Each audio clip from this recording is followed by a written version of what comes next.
Today we're talking about the Philadelphia Eagles. This is my favorite for the NFC East. If they do not win the division, I would be disappointed. I'm not saying, yeah, this team is going to beat the Cowboys, the Commanders, the Giants. I am telling you, if this team stays healthy, they're going to win the division and they're going to make an NFC Championship run. They go out there and they add A.J. Brown. Who has the best front in football? Eagles, yeah. It should take you 2 seconds. The Eagles have the best front in football. They have an elite offensive line. They have an elite defensive line. They went out there, they added Reddick, they drafted Jordan Davis, they've got Fletcher Cox, they've got a couple of guys coming back from injury. This team does not have a weakness. They've got elite receivers, they've got a former Heisman who showed a ton of potential last season in Devontae Smith. They brought in A.J. Brown, which was just a steal of a trade. I mean, I'm sorry, bro, but who did the Titans draft? Was it that kid out of Arkansas, Treylon Burks? How do you trade A.J. Brown and draft Treylon Burks? It just doesn't make sense. You're drafting him to become A.J. Brown. The Eagles, what a trade that was, man. I'll never forget hearing that news. Just crazy. The run game, Miles Sanders, he's dealt with injuries, but we know when he's fully healthy, he's an elite running back. They also have Kenneth Gainwell, who showed promise his rookie season, especially as a receiver. And of course, Boston Scott scored several touchdowns last season. He can do everything. The Eagles are a scary team. That's why I went out and made an Eagles channel. They're going to make noise this season. I just read an article. I don't remember who the source was, but he was talking about everyone in the NFC East, and the first thing was Eagles, and he was like, this team's going to make noise. I'd be disappointed if they do not win the division. That's where I got that from. Jalen Hurts, I'm one of the biggest supporters of him you'll see on YouTube. Remember, I'm not an Eagles fan, so I'm huge on Jalen Hurts. He has shown me so much improvement since his freshman year at Alabama. In training camp, 14 practices, he's completed 68.4% of his passes for 22 touchdowns, 4 interceptions, and 355 reps. Hurts has always been good in his career at limiting turnovers, but lately it's just been on a different level. Of his last 193 attempts, only one was intercepted. If you look at his last 130, 0 interceptions. So you throw that into the fact that the Eagles' offensive line is absolutely elite. They have the weapons in Smith. They have the weapons in, of course, A.J. Brown. Quez Watkins is a solid receiver at best, I would say. Zach Pascal, the same thing, but Pascal's look really good. If you were to tell me 5 preseason or camp takeaways for the Eagles, I would say the first or second one would be how good Zach Pascal's been. He does not drop the football. He's running routes very well. And I'm a Colts fan. I've always liked Zach Pascal. He's going to be a good fourth receiver for the Eagles. He's going to have a ton of good matchups. So this Eagles team is just something different, man. I really think they can beat just about anyone. I know that the Rams are the favorites, but if anyone is going to upset the Rams, the Bucks, the Packers, it's going to be this Eagles team. Jalen Hurts is really going to click. He just had his best practice on Wednesday, according to head coach Nick Sirianni, who said that I've been practicing for a year and a half with Hurts. I've never seen him have a practice like this. The thing about Jalen Hurts is he just wants it more than anyone else. He's a winner. It's going to come down to him. I mean, the fate of this franchise is in him. I mean, Eagles fans would love another Super Bowl. The last time they won one was with Nick Foles, dude. Super Bowl MVP. Isn't he on the Colts too? So, wow, okay, yeah. So we get Nick Foles and then you guys get Zach Pascal, dude. I mean, yeah. I'll take that. I mean, I know he was with the Bears last season, but still, dude, I think we're both going to have really good seasons. But, yeah, let's talk about Cam Jurgens. So he's already close to a Pro Bowl level, according to some people that I read about.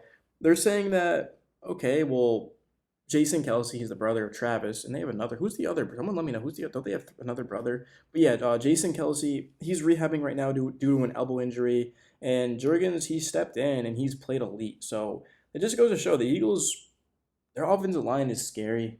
I would say it's the best offensive line in football. I can't think of the Chiefs maybe, but the Eagles are right up there. They're top 3, if not first. Dallas Goedert, another weapon that I haven't even mentioned. I didn't mention in my last video. He has been incredible so far. He's a 4th-year tight end, and he's seen the most touches through 4 weeks of camp for the Eagles. He's been great muscling his way to the ball in contested catch situations and has the look of a very complete tight end, which is a nice development for the offense because Zach Ertz is gone. Remember, he went to the Cardinals. So a lot of the times the best tight ends, they take a few seasons to develop and keep improving past the rookie deal, and that seems to be what's happening with Goddard.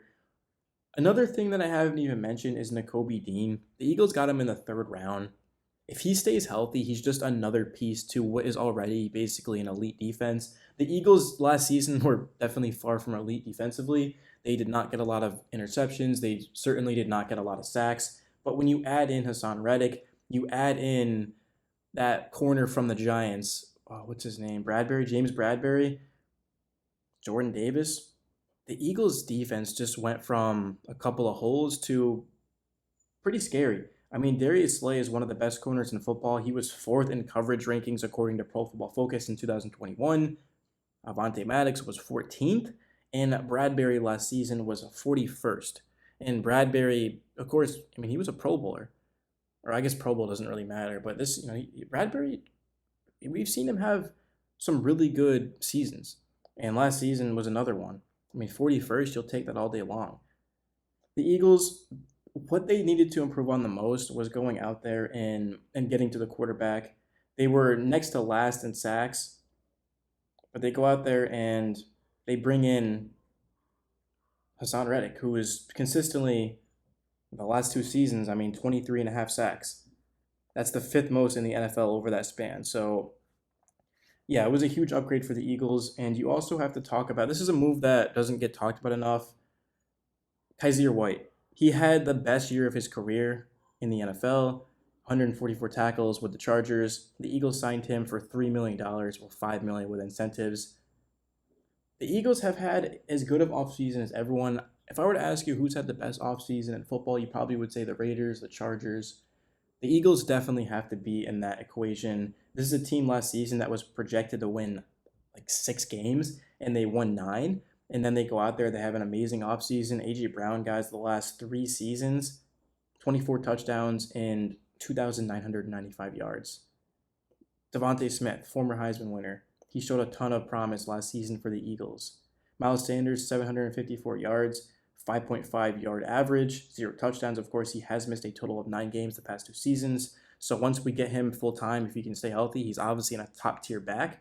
Maybe not elite, might not be the way to phrase it, but he's a top tier back. I think is a better way. So yeah, the Eagles, they're going to win this division. It makes me happy that I actually do have the Eagles winning the division because I did make a Cowboys video. I was talking about them signing T.Y. Hilton, and their team literally gave me a strike. They gave me my first copyright strike. And the Eagles, I mean, I made my first Eagles video 2 days ago. I'm using their clips, like not hiding it. I'm literally using their clips. Did the Eagles give me a copyright strike? Of course they didn't, because the Eagles are significantly better as a football team, but especially fans, especially the organization. I mean, the Eagles are going to do big things. They're going to win the NFC East. And I do have a channel called Daily Eagles if you guys want to go check it out. Appreciate you, man. Let's get it, bro. Definitely going to be making Sixers videos too because my favorite player is James Harden and I love Embiid as well. So, and Maxey too. Maxey was just I was watching the Phillies randomly a couple nights ago and Maxey was actually, he was at the game, dude. They were talking to him. So, yeah, peace.